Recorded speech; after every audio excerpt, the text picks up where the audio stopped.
क्या कल तिरंगा फहराया जाएगा? दिल्ली की कड़ाके की ठंड और 26 जनवरी की पूर्व संध्या पर पूरा शहर तिरंगे की रोशनी में नहाया हुआ था, लेकिन पुरानी दिल्ली के रास्तों पर एक अजीब सा सन्नाटा पसरा था।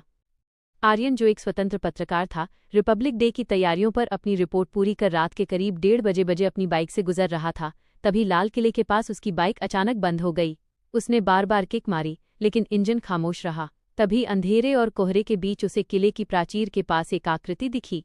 वो एक सैनिक था जिसकी खाकी वर्दी आज की नहीं बल्कि पुरानी औपनिवेशिक शैली की थी और हाथ में एक पुरानी राइफल थी।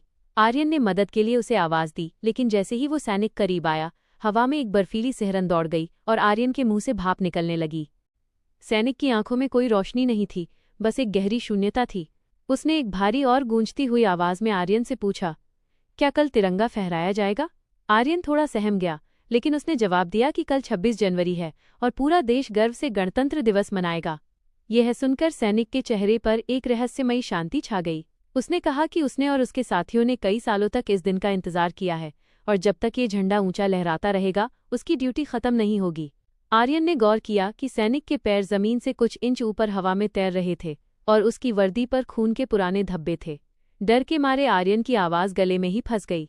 जब उसने सैनिक से उसकी रेजिमेंट पूछी तो जवाब मिला, 1947 के पहले वाली, जिसे दुनिया भुला चुकी है। तभी वहां से एक पुलिस की पीसीआर वैन सायरन बजाती हुई गुजरी। जैसे ही गाड़ी की हेडलाइट्स की रोशनी उस जगह पर पड़ी, आर्यन की आंखों के सामने से वो सैनिक पलक झपकते ही गायब हो गया। वहां कोई इंसान नहीं था, बस उसकी बाइक के पास जमीन पर एक पुराना जंग लगा हुआ पीतल का बटन पड़ा था, जिस पर पुराने जमाने की सेना का राजसी निशान बना हुआ था। अगले दिन जब लाल किले पर परेड हो रही थी और तिरंगा शान से हवा में लहरा रहा था, आर्यन ने भीड़ के बीच वही धुंधली आकृति देखी जो झंडे को आखिरी बार सलाम कर रही थी।